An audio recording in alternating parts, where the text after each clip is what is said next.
They mocked me, said I was overreacting, that the snow was harmless, that warning signs were ugly, that my caution made the neighborhood look bad. But I had seen what snow could do. I had buried a brother once, and I wasn't about to bury anyone else. So I put up the signs. I documented everything. I stood my ground while they rolled their eyes. And then, she parked her luxury car right beneath my roof. On the day the sun finally broke through, the snow fell, the roof roared, and the silence was shattered by her scream. That was the moment everything changed. Because when truth comes down like an avalanche, no amount of denial can stop it. The first real snow of the season arrived earlier than anyone expected mid-November, well before Thanksgiving. I remember standing at the wide front window of our new home. The glass fogged slightly from the warmth inside, watching thick flakes tumble from an iron-gray sky. Lena stood beside me, cradling a mug of chamomile tea that sent curls of steam past her cheek. On the couch behind us, Owen lay sprawled with a library book open across his chest, his small boots still dripping melted snow onto the rug. Outside, the world was turning white soft at first, then insistent, as if winter had decided to announce itself with force. We had moved to Pinebrook Ridge only that summer, trading the clamor and concrete of the city for the hush of a mountain suburb, where the air smelled of pine resin and chimney smoke. I thought we had found refuge here, quiet streets, friendly waves from porches, a place where a boy could grow up hearing owls instead of sirens.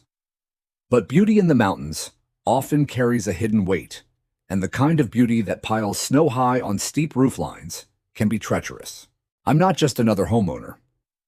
For 30 years, I've worked as a structural designer, most of that time focused on buildings meant to withstand extreme weather blizzards, high winds, ice loads that could crush lesser structures.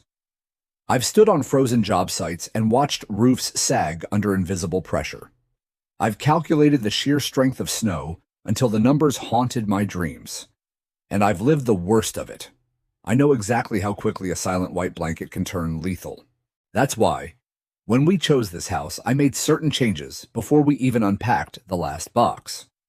I installed angled snow guards above the front and back entrances, reinforced the overhangs, and fine-tuned the internal drainage so water wouldn't pool and freeze. It wasn't paranoia. It was memory. Years ago, when I was still green, I lost my little brother Caleb to a roof collapse. He was 8, chasing a sled that had slid beneath the eaves of an old barn we were converting. The snow came down in one sudden sheet, and by the time we dug through, it was too late. I still hear the silence that followed, the kind of silence that swallows everything. So when the first heavy storm hit, and the snow began to cling to our steep roof, I didn't hesitate.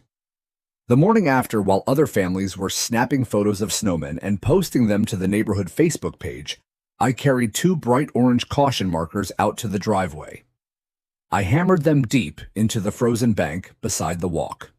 Caution roof avalanche zone, do not park or stand within 12 feet of eaves.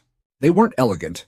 They looked like something borrowed from a ski resort hazard line, bold black letters on fluorescent backing. But they were honest, necessary. Snow doesn't stay put forever on a pitched roof, and when it decides to move, it moves fast and hard. I wanted no one-child, delivery driver, neighbor caught beneath it. Lena steadied the posts while I drove them in. The wind nipped at our faces, carrying the sharp scent of fresh powder. "You think the HOA will approve of these?" she asked, her voice low, almost lost in the hush of falling snow. I wiped frost from my gloves. They don't have to approve. They just have to see them. Owen burst through the door, then cheeks flushed, mittens dangling from his sleeves by yarn cords. "Dad, can I help clear the path to the mailbox?" I grinned, despite the cold. "Absolutely. Just stay clear of the gutters, okay, bud?" He nodded solemnly, already scooping armfuls of snow and hurling them toward the trees. For a brief moment, everything felt right, the 3 of us together, the new house glowing warmly behind us, the world wrapped in quiet white. That was the last peaceful moment of the day. Around 2 o'clock, I spotted her walking down our side of the street, Karen Whitmore. Platinum blonde bob perfectly styled beneath a red wool coat, fur-lined boots that looked too pristine for the slush. She moved with the deliberate grace of someone accustomed to being noticed, her small dog prancing on a taut leash. as if even the snow ought to part for them. She slowed when she reached our yard, her gaze fixed on the orange markers and her lips pursed in unmistakable disapproval. "What on earth are these?" she called across the snow, her voice bright and sharp enough to cut glass. I walked over, boots crunching. Safety alerts. The roof pitch here is steep. With this much accumulation, there's real risk of a slide off the eaves. Just trying to keep everyone out of harm's way. She tilted her head, a small amused laugh escaping her. "A slide, Jack, isn't it the new family? We're not at a ski resort, dear. Next, you'll be installing avalanche beacons." A couple of neighbors had paused their walks, pretending to adjust scarves while they listened. "It's only a precaution," I said evenly. Karen surveyed me the way one might appraise an oddly placed lawn ornament. "This neighborhood has standards, Jack. Aesthetic standards. Those things are rather garish, don't you think? I'd rather be garish than sorry." She laughed again, louder this time, as if I'd told a mildly entertaining joke. "Well, you must be a riot at parties." I didn't reply. There was no point. The chill in her smile said everything. That night, after Owen was asleep and the house had settled into its winter creaks, Lena reached across the dinner table and covered my hand with hers. "I know why you did it," she said softly, "and I'm proud of you. But don't let her get under your skin." I stared into the flickering candle between us. If someone gets hurt because I stayed quiet, I can't go through that again. Owen's voice drifted in from the hallway. He'd been listening at the door. "Did something bad happen before Dad?" Lena and I exchanged a glance. I nodded slowly. "Yeah, buddy. A long time ago. My little brother Caleb, he didn't make it out from under snow like this." Owen patted over and wrapped his arms around my waist without a word. The weight of his small body against me anchored the memory, kept it from swallowing me whole. Later, lying in bed, I listened to the wind pushing fresh powder against the windows. I thought of Karen's laugh, echoing in the cold. I thought of the neighbors, watching, uncertain whose side to take. And I thought of Caleb, his gap-toothed grin, the way he used to chase snowflakes with his tongue out. I left the caution markers exactly where they were, and I waited for whatever came next. 3 days after I drove those bright orange posts into the snowbank, the first official pushback arrived, not with a knock, but with a soft rustle at the front door. I found a cream-colored envelope lying on the mat, my name written in flowing, confident cursive. No stamp. No footsteps leading away in the fresh powder. Whoever delivered it had wanted to remain unseen. Inside was a single sheet, crisp and formal. Notice of violation, HOA Aesthetic Code 3.2b.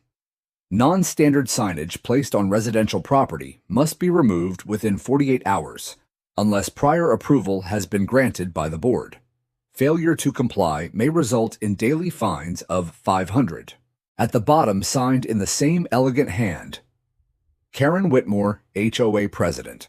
I stood in the entryway holding the paper, feeling the weight of it settle in my chest like a cold stone.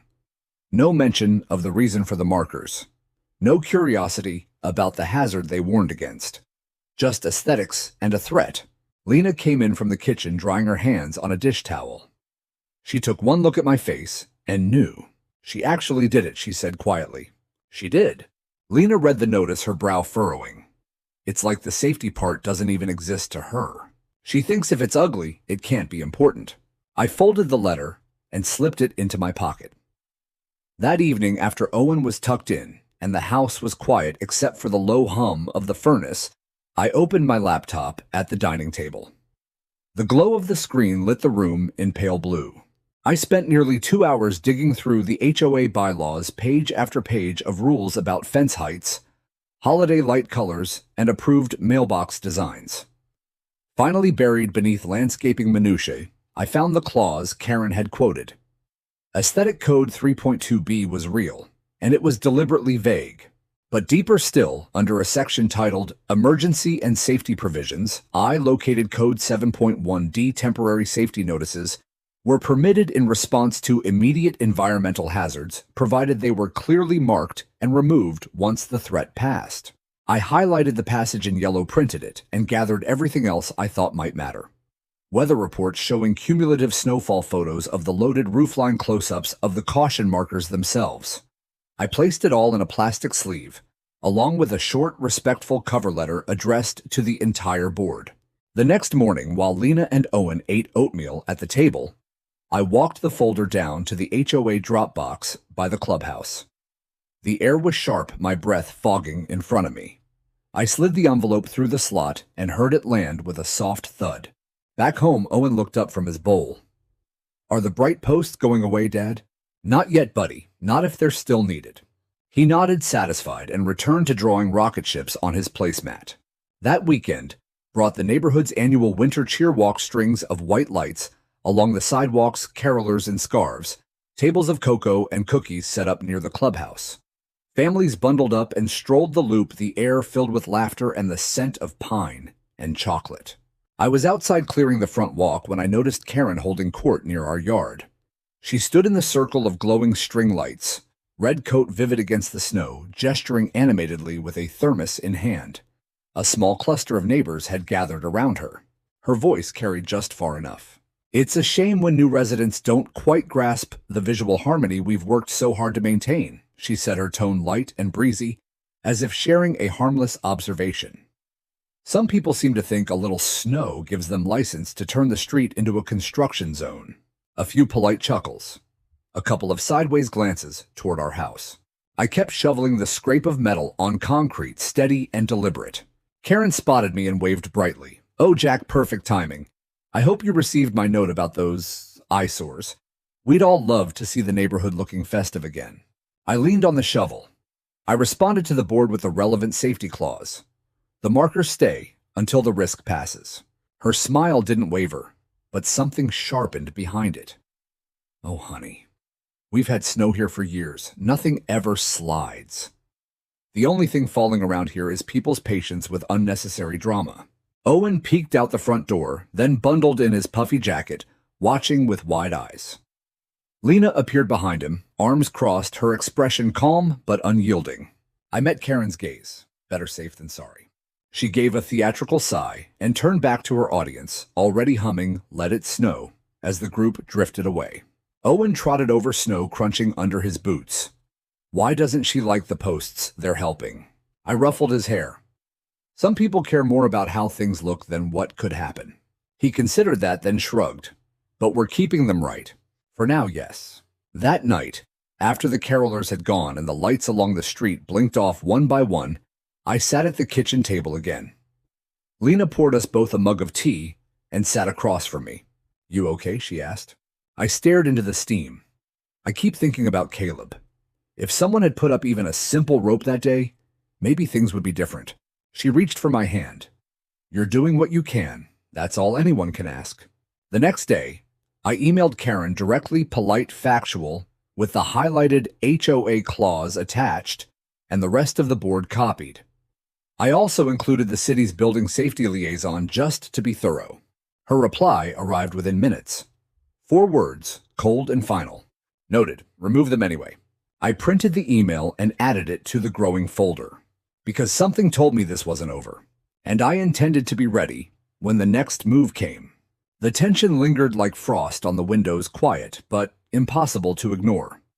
I tried to focus on the ordinary rhythm of our days, driving Owen to school, helping Lena prep meals for her volunteer shifts at the clinic, clearing the driveway after each fresh dusting. But every time I stepped outside, my eyes drifted to the caution markers still standing proud in their snowbanks, their orange osses bright against the white. Then came the moment I'd half expected. That Wednesday morning, after another overnight snowfall left 6 fresh inches on the ground, I stepped out early to check the roofline. The drift along the eaves had grown noticeably thicker overnight, the edge curling slightly like a breaking wave frozen mid-motion. I added 4 reflective safety cones along the driveway's danger zone, spacing them carefully so no one could miss the boundary. I was scattering salt on the porch steps when I heard the low, expensive purr of an engine. A silver Lexus SUV rounded the bend and slowed deliberately in front of our house. My stomach tightened as it turned into our driveway, slow, almost theatrical, and came to rest directly beneath the overhang I'd been warning about for days. Karen stepped out. Red cashmere scarf knotted perfectly at her throat, boots polished to a gleam. She closed the door with a solid thunk and tilted her head back to look up at the roof. For a long second, she studied the heavy white shelf above her windshield. Then her lips curved into a small, knowing smirk. She didn't speak to me. She didn't need to. The message was clear. I see your little signs. I'm not impressed. Without a word, she walked off down the street, her dog trotting behind her, leaving the Lexus parked squarely in the Avalanche path. Lena appeared at the door a moment later, coat half zipped. Did she just... Dead center, I said quietly. Why would she do that? To make a point, to prove she's in charge. Lena's eyes narrowed. She's daring the snow to fall. I pulled out my phone and walked to the edge of the driveway. I took 5 clear photos, the Lexus framed against the orange markers, the cones, the bulging snowpack overhead, the security camera mounted under the porch eaves with its steady red light blinking.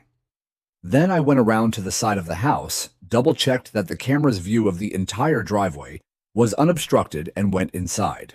I transferred the footage to my laptop, labeled the file with date and time, and made a backup to the cloud.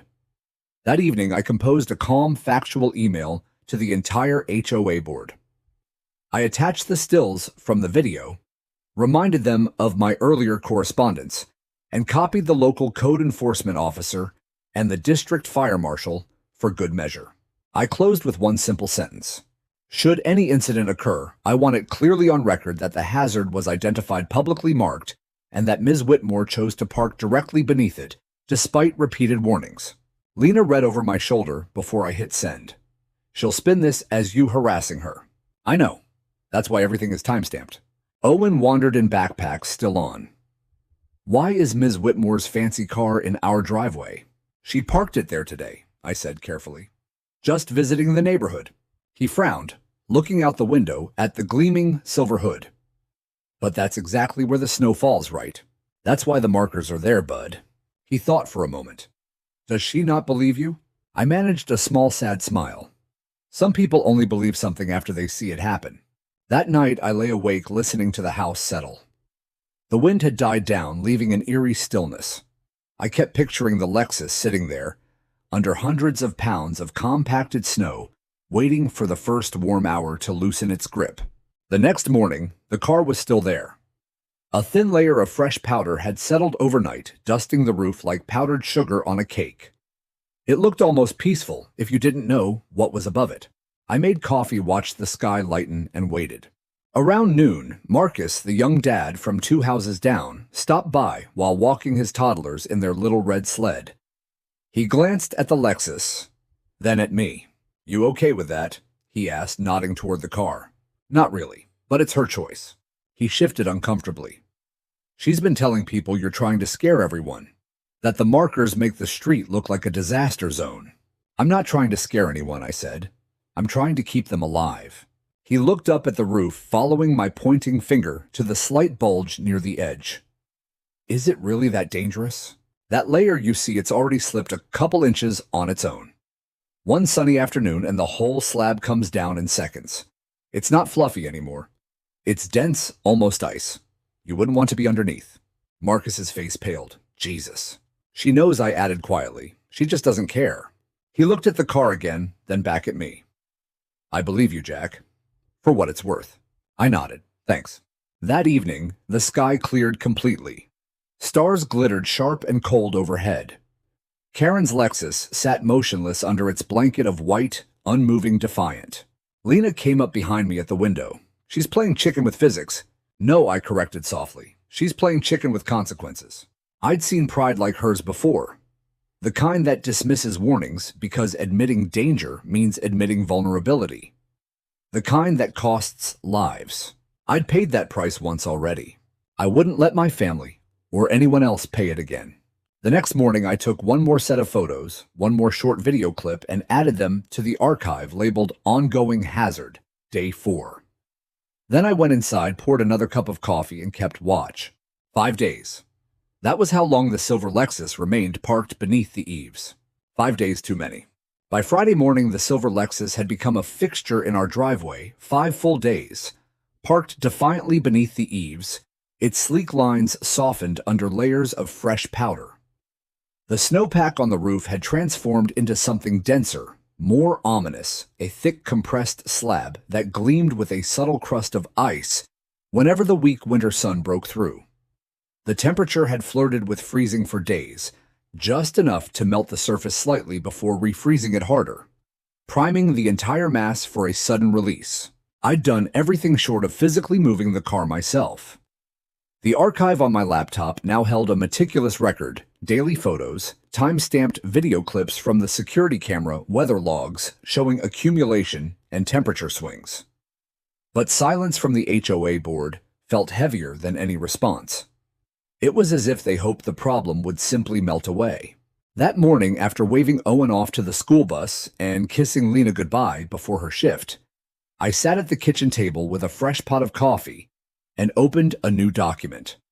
I titled it plainly, Roof Avalanche Hazard, Recorded Evidence and Alerts. I compiled it all high-resolution images of the loaded roof screenshots of Karen's parking incidents across 5 days, copies of every email and HOA correspondence, even the county weather service bulletin's warning of slide risks in high-elevation areas like ours. Then I drafted 3 separate messages. The first went to the full HOA board, reiterating that a clear hazard had been marked for over a week, that their president had repeatedly placed her vehicle in the direct path, and that I had preserved every piece of evidence. The second landed in the inbox of the County Office of Building Safety and Code Compliance. I explained the situation, calmly attached the full file, and noted how the HOA's demands seemed to conflict with basic safety allowances. The third reached the local fire marshal's office. I referenced the county handbook section on preventable roof slides and a homeowner's duty to alert others when feasible. Each ended the same way. This is not sent in anger or spite. It is a careful effort to prevent an entirely avoidable injury or worse. I hit send on all 3, then leaned back and rubbed my eyes. The house felt too quiet. Lena came home around noon, cheeks pink from the cold, and found me still at the table. "You look exhausted," she said, slipping off her coat. "I feel like I'm shouting into a void." She glanced out the window at the Lexus, now half buried under another light dusting. "She's waiting you out, hoping you'll cave and take everything down. The roof won't wait forever." Lena rested her hands on my shoulders. "You've covered every base, Jack. You really have." That evening, I drove to the Township Municipal Building, while the sky bled into twilight. I carried a flash drive and a sealed manila envelope addressed to the building code officer. Inside was a hard copy of everything with a short note on top: "For official record, should an incident occur, please review." The young clerk at the desk took it hesitantly. "Is this urgent?" I paused, the memory of Caleb's small, cold hand flashing through my mind. A long time ago, a child died because no one spoke up in time. I still remember his shoes sticking out of the snow. She didn't reply, just nodded and stamped the envelope. Back home, we tried to keep the evening normal. Owen sprawled on the living room rug, coloring planets in bold crayon strokes, Lena curled in her armchair with a blanket and a novel, me pretending to read, while my gaze kept drifting to the dark window and the silent silver shape outside. Lena broke the quiet. "Have you thought about moving the cones closer just to block it off completely?" "I have. But if I do and something still happens, they'll say I interfered. Or worse, that I set a trap." She sighed. "You think they'll twist it no matter what? I know they will." The next morning brought the first real response, not from Karen, not from the HOA, but from County Building Inspector Mitchell Raines. "Mr. Delaney, thank you for the detailed submission. We have reviewed the images and your references to county ordinances. Your safety notices appear fully compliant with Ordinance 46A, temporary hazard marking during environmental threats. You are within your rights to maintain them. This file will be forwarded to HOA Oversight for review. Please keep all records secure. Respectfully, Mitchell Raines." I read it twice, then forwarded it immediately to the HOA board. No one replied. Later that day, a snowplow driver who regularly cleared our loop pulled up while I was salting the steps. He killed the engine and leaned out, his window eyes fixed on the roof. "You the one who's been warning about that load?" "I am." He whistled low. "A slab like that breaks loose all at once, it'll hit like a damn truck. I've told her. He glanced at the Lexus. Some folks gotta learn the hard way. He drove off without another word. By Sunday, the sky had cleared again, sunlight slicing across the roof at a low angle that made the ice crust sparkle. I could see tiny rivulets of meltwater tracing down the shingles, subtle but unmistakable. It was close now. I took one final set of photos, recorded another short video, and uploaded everything to a cloud folder labeled Final Evidence Before Potential Slide, dated. Then I printed backups. Over dinner, Owen asked the question that had been hovering in the air. If the snow falls on our car, will people say it's your fault? Lena and I shared a look. They might try, I said gently. But everything we've done is written down. Recorded. Official. Owen chewed thoughtfully. Then the snow will know the truth too, right? I smiled, though it felt heavy. Snow doesn't care about truth, buddy. It just falls when the time comes. And from the way the sunlight warmed the eaves that afternoon, the time was drawing very near. We were as prepared as we could be. The neighborhood, however, was not. Monday dawned with a sky so clear it hurt to look at pale blue glass, stretched over the ridge, the sun already climbing and pouring golden light across the rooftops. The temperature had nudged just above freezing, and the air carried that deceptive softness of early thaw, edges of snowbanks, dripping icicles weeping steady tears onto the ground below. It was the kind of morning that lured people outside to scrape windshields and snap pictures of glittering lawns, blind to the danger building overhead. I knew better. The snow on our roof had become a single treacherous sheet, dense, slick, and heavy with days of compaction. Beneath the bright crust lay softer layers warmed by the sun, loosening their grip on the shingles. One good shift, one critical melt, and the whole mass would let go. I'd exhausted every official channel. The evidence was archived, backed up, forwarded to inspectors and marshals. Now it was about protecting my family and anyone else who might wander too wildly close. While the neighborhood stirred with coffee mugs and dog leashes, I worked quickly. I strung bright yellow caution tape along both sides of the driveway and the sidewalk beneath the eaves, creating a clear, no-entry zone. I added reflective strips to the orange posts so they'd flash like beacons, even in low light. Then I climbed the ladder, carefully testing each rung, and inspected the snow guards and deflectors I'd installed months earlier. I tightened a loose bracket, cleared minor ice from the channels, and came down with frost stinging my fingertips. Lena joined me on the porch, arms hugged tight against the chill. She watched me angle the security camera one last time, ensuring the red recording light caught the full sweep of the driveway, and the silver Lexus still parked there like a deliberate challenge. "Is this bordering on too much?" she asked softly, her breath fogging between us. "No," I said, meeting her eyes. "When it falls, and it will, no one will be able to say I didn't try everything." She followed my gaze down the street. A small knot of neighbors had gathered near the cul-de-sac, steaming mugs in hand. Karen stood at the center, laughing at something, her posture relaxed and triumphant, as if the sun itself had taken her side. "They're still talking about the tape and cones," Lena murmured. "Let them talk." Owen burst out the front door, then scarf-trailing cheeks already pink. He skidded to a stop at the yellow tape, respecting the boundary without being told. He knew the rules by heart now. Lena watched him with a faint smile. "At least one person believes you completely." "That's all I need," I said.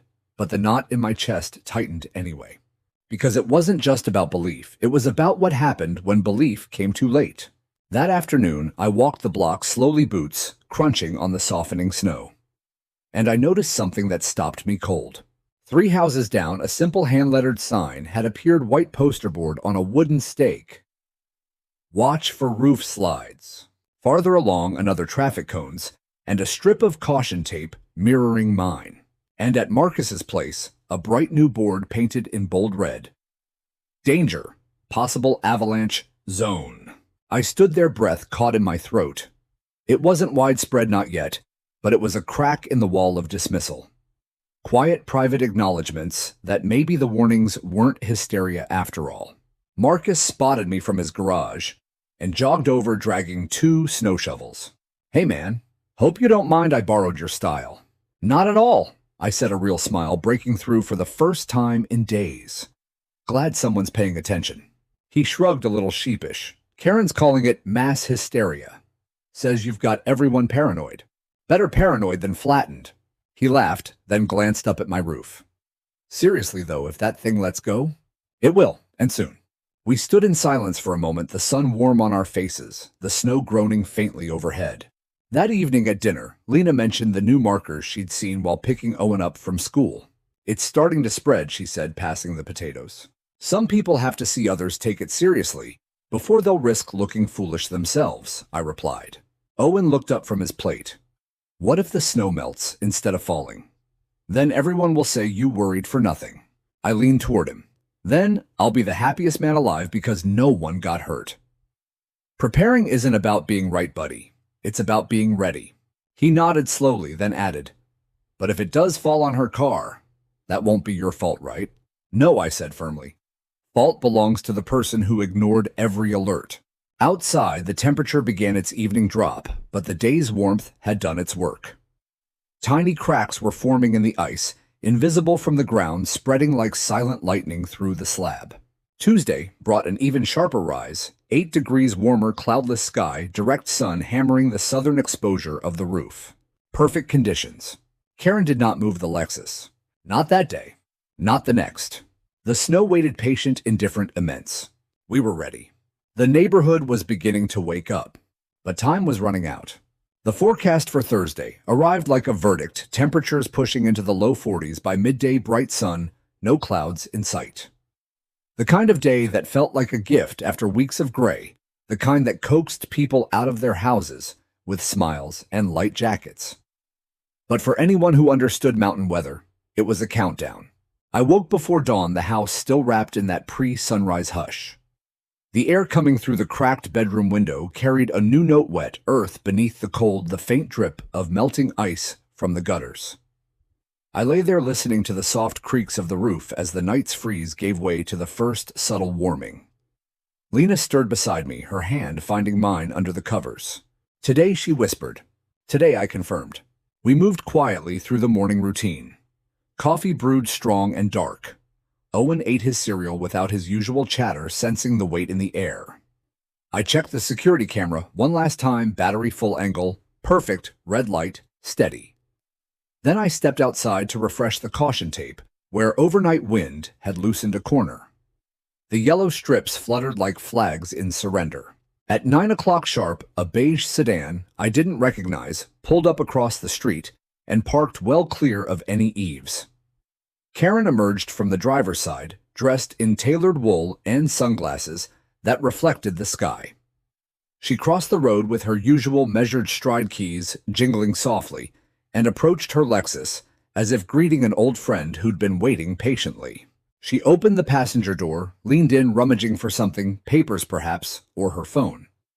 The sun poured down, turning the silver paint into a mirror. Icicles along the gutter began to weep in earnest droplets, sparkling as they fell. I stood at the kitchen window, coffee forgotten in my hand. Lena joined me, her shoulder pressing against mine. Owen hovered nearby, unusually silent. From inside the house, we felt it before we heard it, a deep, visceral tremor that traveled through the floorboards, the kind of vibration that sets birds exploding from the trees, a heartbeat before disaster. Then came the sound, a sharp, explosive crack like a tree trunk splitting in extreme cold, followed by a low, grinding groan that built into a roar.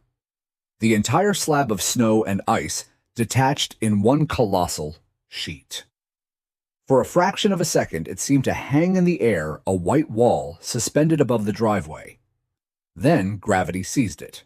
It dropped, plotted downward with terrifying speed and force. The impact was deafening, a wet, thunderous whoomp that rattled windows up and down the block. Hundreds of pounds of compacted snow and ice slammed onto the Lexus in a single crushing blow. The windshield imploded in a spray of glass shards. The roof caved inward with a metallic shriek, folding like cardboard. Doors buckled.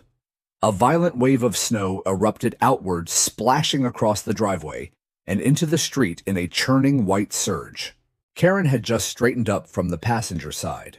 She never saw it coming. Her scream tore through the morning, raw, animal-piercing. It wasn't a yelp of surprise. It was the sound of someone watching their world collapse in real time. My mug slipped from my fingers and shattered on the tile. Lena gasped. Owen's eyes went wide as saucers. I was out the door before I registered moving boots skidding on the porch steps. Neighbors poured from houses in robes, and slippers phones already raised. Someone shouted. Another swore under their breath.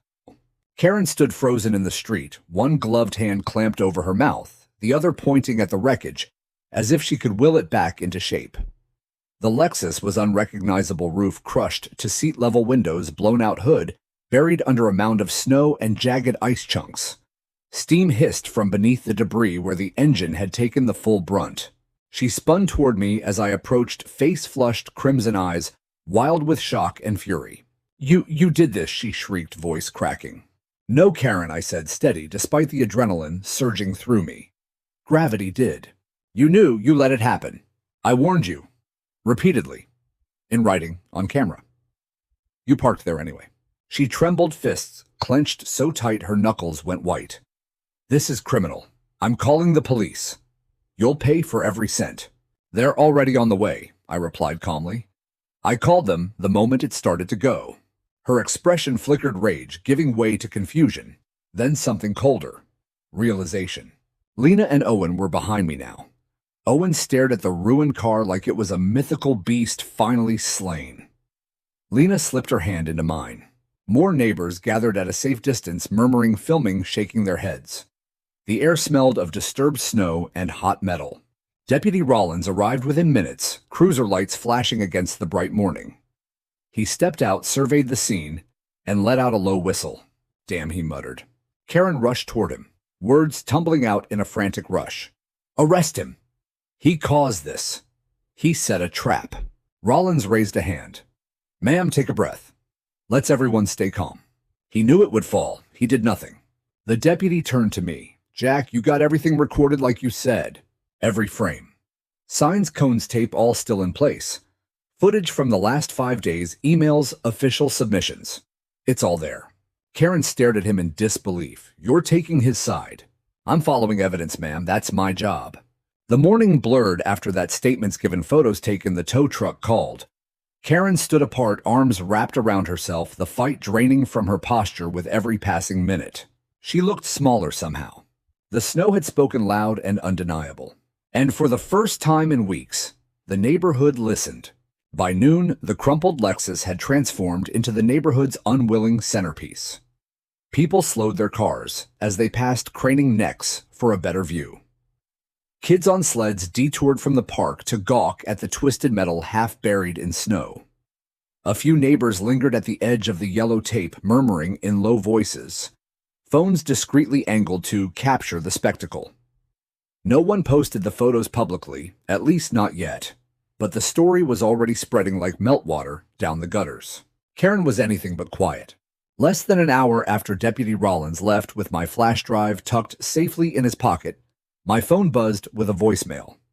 I let it ring through, then played it on speaker while Lena washed vegetables for lunch. Karen's voice filled the kitchen, tight, trembling with barely contained fury. "Jack Delaney, I hope you're prepared for what comes next. I've already spoken to my attorney. You can expect a civil suit for property damage, emotional distress, and gross negligence. You engineered this. You wanted it to happen, and now it has. This is far from over." The message ended with a sharp beep. Lena didn't look up from the sink. "She's lashing out." "She's scared," I said. "Scared and humiliated." Still no apology. Not even a hint.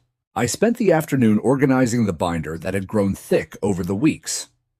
Tabbed sections now held everything: initial caution markers and photos, HOA violation notice, and my response time-stamped footage of Karen parking beneath the eaves on 5 separate occasions, every email exchange, the county inspector's endorsement, the fire marshal's eventual report. I even added Deputy Rollins' incident number. My old colleague Richard, an insurance defense attorney, who owed me for redesigning his mountain cabin, called back within minutes of my message. "Jack, send me the files," he said without preamble. "From what you've described, this is classic assumption of risk. You warned her repeatedly, publicly, officially." She ignored it. "The car's damage is on her, not you. She's threatening criminal charges, too. Let her try. You've got law enforcement, county officials, and a paper trail thicker than that snow slab." You're bulletproof. It doesn't feel that way. That's because you're decent, he said gently. Decent people don't enjoy being right when it costs someone else. 2 envelopes arrived the next morning. The first was heavy ivory stock, Karen's signature style, containing a cease and desist letter from her attorney. Phrases like reckless endangerment and deliberate entrapment leaped off the page in bold legalese. The second came from the HOA, unsigned but official. Mr. Delaney, the board is aware of yesterday's incident involving HOA President Karen Whitmore's vehicle. An internal review is pending. In the meantime, please refrain from public commentary on HOA forums regarding this matter. HOA Board Secretary. They were closing ranks. That afternoon, I took Owen sledding on the gentle hill behind the high school, soft, harmless snow, far from any roofs or politics. I pushed him down the slope again and again, his laughter echoing bright and free. When he tumbled into a drift and came up grinning, face crusted white, something tight in my chest loosened for the first time in weeks. "I'm okay, Dad," he shouted. I waved back. "Good. That's the only kind of avalanche I ever want you under." Back home, Lena handed me her phone. "You need to see this." Karen had posted a long, blistering update to the private HOA Facebook group. She described the malicious orchestration of her property destruction, accused me of negligent design and refusal to comply with community standards, and painted herself as the victim of a vindictive newcomer. I scrolled to the comments. There were none. Not a single heart emoji. Not one "we're here for you." Just a handful of cautious questions and one standout reply from Marcus. I saw the caution markers up for over a week. And the tape, and the cones. Pretty sure Jack warned everyone who'd listen. Karen deleted the entire post less than an hour later. That evening, Owen curled against me on the couch, fresh from his bath, hair still damp. "Is Ms. Whitmore really mad because her car got squished?" "Mad and embarrassed, I think. She said it was your fault." I looked down at him. "What do you think?" He didn't hesitate. "You told her? You told everybody. That's what you always say, warn people even when they don't want to hear it." I hugged him close. "Exactly right. So, did you win?"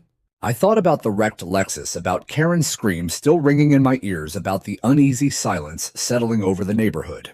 "It's not about winning, bud," I said softly.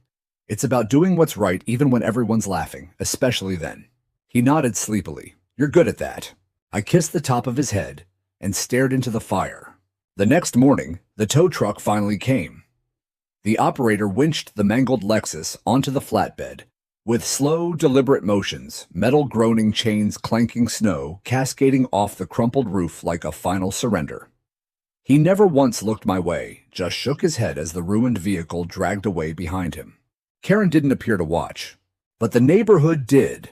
One by one, residents paused on their walks slower than usual. Some met my eyes and nodded small, almost imperceptible acknowledgments. No one laughed. No one smirked. As the truck disappeared around the bend, dragging its broken cargo, a quiet settled over the street. It wasn't celebration.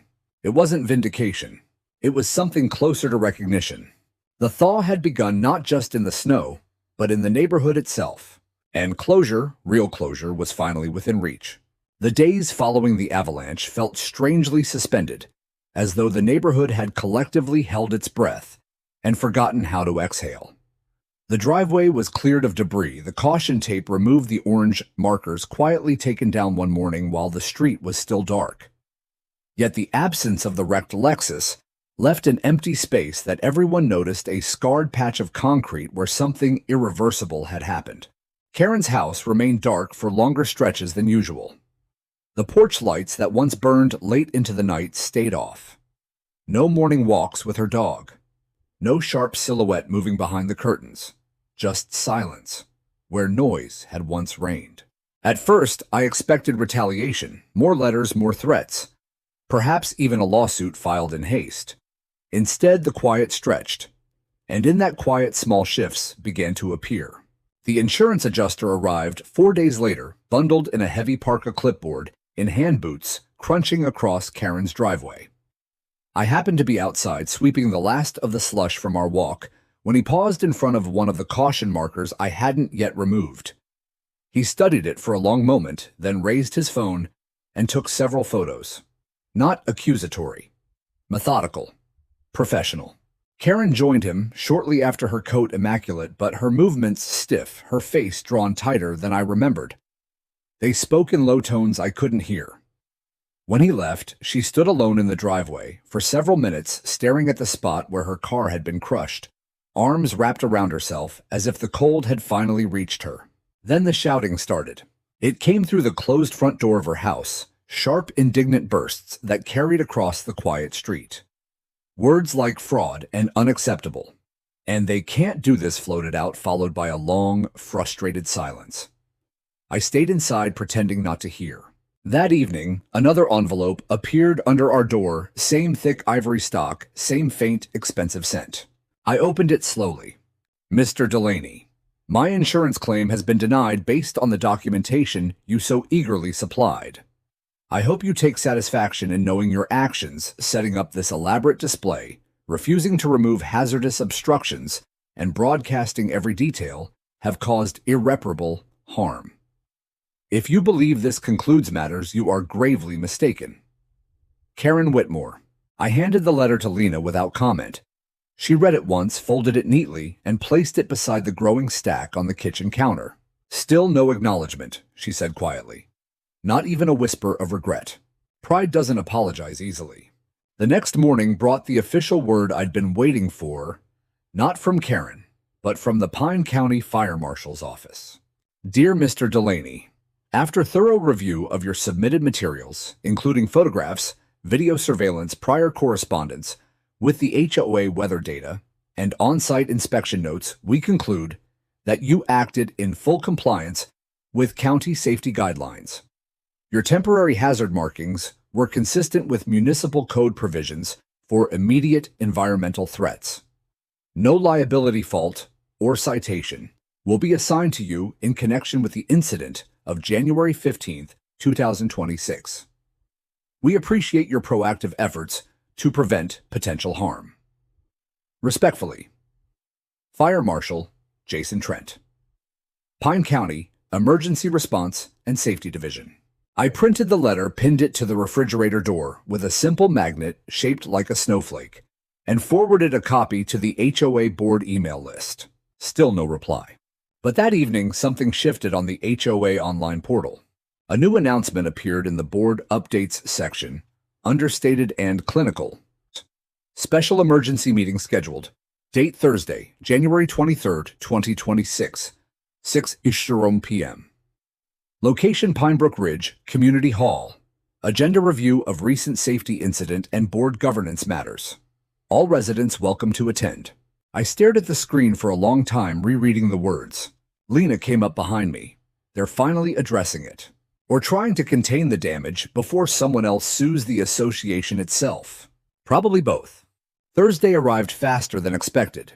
The community hall was fuller than I'd ever seen it, metal folding chairs, nearly all occupied, people standing along the back wall, coats draped over arms, the air thick with the scent of wet wool and coffee from the urn in the corner. Karen sat near the front row, spine, rigid, hands folded in her lap.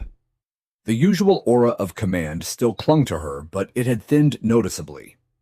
Her eyes flicked toward the door every time someone entered, as though hoping for reinforcements that never arrived. HOA Secretary Brian Langley took the podium, clearing his throat twice before speaking. "We're gathered tonight to discuss the recent roof slide incident and related concerns about safety policies, signage protocols, and board conduct." He avoided naming Karen directly. He didn't need to. One resident after another stood to speak. Marcus went first, voice steady. "I saw the markers, the cones, the tape. Ms. Whitmore parked under that overhang anyway. If Jack hadn't kept warning us, someone could have been seriously hurt or worse." A low murmur of agreement rippled through the room. An older woman near the back added, "I watched the security footage. That snow came down like a wall. You can't blame a man for what nature does when he tried to stop it." Karen's jaw tightened, lips pressing into a thin white line. A retired fire captain named Roy, broad-shouldered, silver-haired, stood slowly. "I've seen staged accidents. This wasn't one. This was negligence, but not on the homeowner's part." Karen finally rose, slamming her folder onto the table with enough force to make several people flinch. "I am being unfairly targeted for upholding community standards," she snapped, voice rising. "This entire episode has turned into fear-mongering and character assassination. I worked for years to keep this place orderly, beautiful, safe in its own way." A voice from the back muttered, "Safe until it wasn't." Karen's eyes swept the room, searching for allies and finding few. "I will not be made the villain over a weather event." The room fell quiet. Then I stood. I didn't rush. I let the silence settle completely before I spoke. "I never set out to prove anyone wrong," I said, voice low, but carrying. "I only wanted to be heard before someone got hurt." When that didn't happen, I recorded everything. Because I've seen what happens when warnings are ignored. Because my son plays in that driveway. Because no title or position should ever override basic safety. I looked directly at Karen for the first time since the incident. "You turned it personal, but it was never about you. It was about preventing harm. It still is." The silence that followed felt different, weighty, final. Brian Langley cleared his throat again. "The board will now adjourn to executive session to discuss leadership transitions and policy revisions."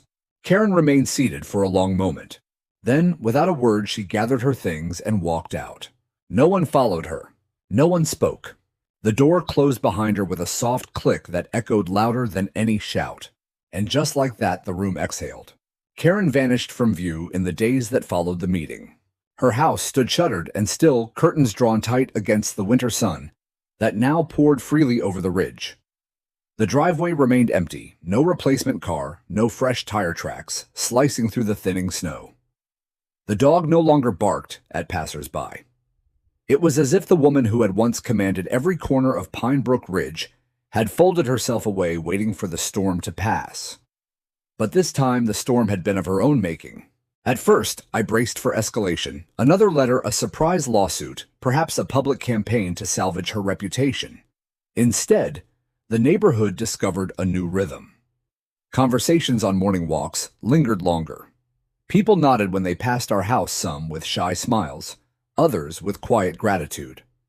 No one mentioned Karen directly, but her absence spoke volumes. 3 days after the emergency meeting, an official letter arrived from the HOA.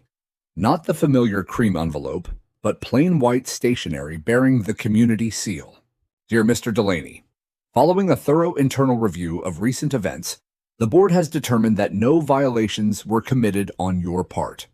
Furthermore, we recognize the necessity of updating our policies regarding temporary safety measures during environmental hazards.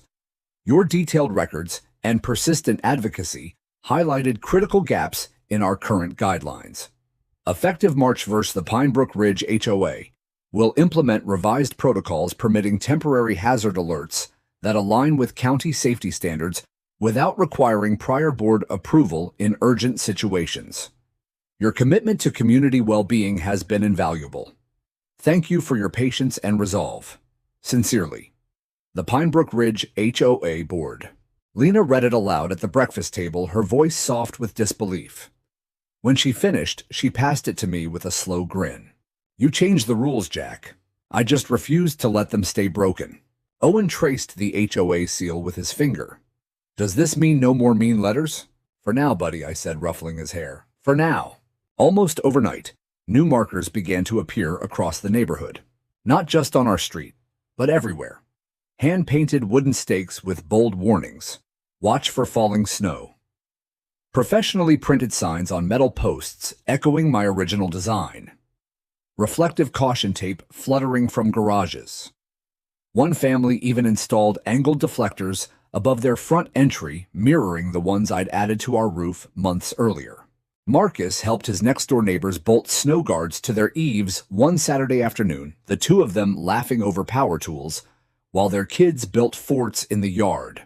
The Andersons, distant since our arrival, stopped me during a walk to ask about gutter angles and drainage slopes. Even the Fosters, who had once rolled their eyes at my orange posts, now displayed a discreet alert near their driveway. No one mocked the warnings anymore. They embraced them. Owen noticed, first pointing them out on our evening strolls. "Look, Dad, that one's like yours." I smiled down at him. "Not mine anymore. They're everyone's." One afternoon, I spotted Karen again. She wasn't at home. She sat alone in her beige sedan in the empty parking lot behind the community mailboxes, engine off, hands resting limply on the wheel. The windows were fogged slightly from her breath. She stared straight ahead, lost in whatever thoughts pride leaves behind when it finally cracks. I parked nearby to collect our mail and walked past her window. Slowly. She didn't glance up, but I paused anyway, speaking softly through the glass. I never wanted to humiliate you, Karen. I only wanted people to listen before someone got hurt. Truly. No response, not even a flicker. I walked on the cold air, sharp in my lungs. That same week, the HOA portal announced a special election. A new board ballot appeared, no incumbents running for the top spots. Karen's name was absent entirely. Marcus's was at the top. He showed up at our door the evening before the vote, clipboard in hand, snowflakes melting on his shoulders. I figured it was time for some balance, he said simply. Less ruling, more listening. You in? I signed without hesitation. The election was quiet, almost anticlimactic. No speeches, no campaigns. Just residents marking ballots and slipping them into the box at the clubhouse. Marcus won in a landslide. His first act as the new president, he formalized the snow safety policy and gave it a name. The Delaney Provision, Section 4C. Homeowners may install temporary hazard alerts without prior board approval during periods of immediate environmental threat, provided the alerts are clearly visible, supported by reasonable evidence, and comply with county ordinances. It wasn't a plaque or a ceremony, just a line in the updated handbook. But Lena printed the page anyway and hung it above my desk in a simple frame. HOA history, she teased, kissing my cheek. I rolled my eyes. The last thing I ever wanted. No, she said softly, you wanted safety, and you got it. Later that week, as Owen and I worked on a school project about community leaders, he asked me to tell the story again, not the avalanche, but the parts before, the silence, the laughter at the signs, the way no one wanted to listen. Were you scared, Dad, when everyone was mad? Terrified, I admitted. But I was more afraid of staying quiet and something terrible happening. He nodded solemnly, gluing a photo of our caution marker onto his poster board. You stood up anyway. I had to. That night, fresh snow began to fall, light powdery flakes, drifting lazily from a peaceful sky. I stood at the window watching it dust the rooftops, the streetlights turning each flake into a tiny star. The neighborhood looked different now. Not perfect, not uniform, but awake, alive. And for the first time since we'd moved in, I didn't feel the need to stand guard. The weight had lifted.